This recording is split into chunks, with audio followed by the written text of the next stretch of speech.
Hi friends, welcome back to my channel. எல்லோரும் எப்படி இருக்கீங்க?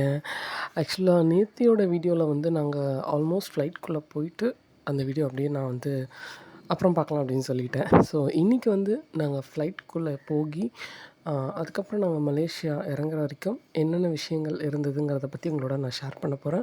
ஆல்மோஸ்ட் ஃப்ளைட்டில் நாங்கள் எல்லாருமே சீட் ஆகிட்டோம். பட் எங்களுக்கு வந்து 3 லைன் சீட்ஸ் கிடைக்கல. பட் அங்கே இருக்க பேசஞ்சர்ஸ் கிட்ட நாங்கள் கேட்டு அதை மாற்றிக்கிட்டோம். எப்போவுமே வந்து ஜப்பான் டு மலேசியா வந்து ஆல்மோஸ்ட் 8 ஹவர்ஸ் ஆகும். ஸோ அந்த 8 ஹவர்ஸில் வந்து குழந்தைங்கள வந்து கொஞ்சம் எங்கேஜிங்காக வச்சுக்கிறதுக்கு, அவங்கள ஹாப்பியாக வச்சுக்கணும்.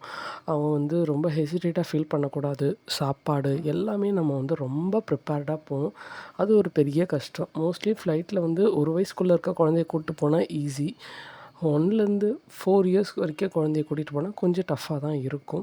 மேபி 5 இயர்ஸ்க்கு அப்புறம் அவங்க வந்து நம்மளோட நார்மல் ஃபுட்டு வந்து ரொம்ப நல்லாவே சாப்பிட ஆரம்பிப்பாங்க. ஸோ அதனால வந்து என்னோடய பையனுக்கு வந்து ஃப்ளைட்டில் கொடுத்த சில புக்ஸு, அப்புறம் அங்கே கொடுத்த சில டாய்ஸ்லாம் வச்சு அவனை எப்படியோ சமாதானப்படுத்தி கூட்டிகிட்டு வந்துட்டோம்.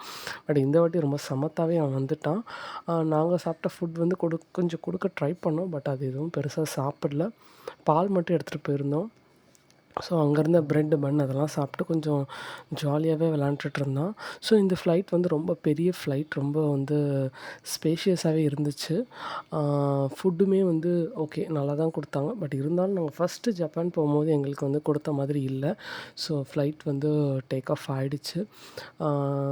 என்ன எங்களுக்கு வந்து ஒரு ஒரு ஒரு ஒரு லாங் ட்ரிப் வந்து ஒரு ஒரு மாதிரி வந்து டிஃபர் ஆகுது. ஈவன் மலேசியா ஃப்ளைட்டில் தான் ஜப்பான் போகிறோம். பட் அதே மலேசியா ஃப்ளைட்டை தான் திரும்ப வரும்போது அவங்களோட சில ஃபுட் ப்ராக்டிஸ், அவங்களோட ஃபாலோ பண்ணுற விஷயங்கள் கொஞ்சம் டிஃபர் ஆக தான் செஞ்சுது.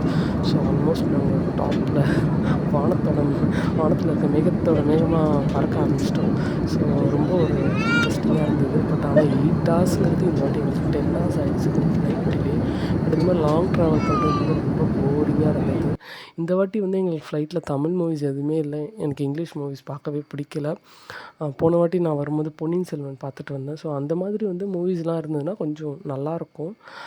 இன்னும் கொஞ்சம் சில விஷயங்கள் அப்படி இப்படி கொஞ்சம் இருந்ததுன்னா கொஞ்சம் ஜாலியாக இருக்கும் ஃப்ளைட்டில்.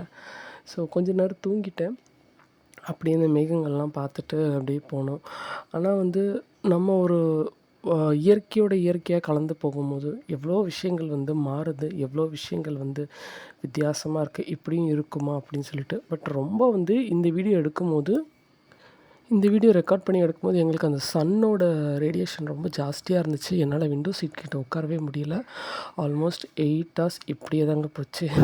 ஸோ ஓகே, நாங்கள் மலேசியா வந்து லேண்ட் ஆனக்கப்புறம் நான் உங்களுக்கு என்னென்ன விஷயங்கள் நடந்துச்சு, மலேசியாக்குள்ளே எப்படி போனோம், என்ன செக்கிங் இருந்துச்சு எல்லாத்தையும் அடுத்த வீடியோவில் ஷேர் பண்ணுறேன். பாய்.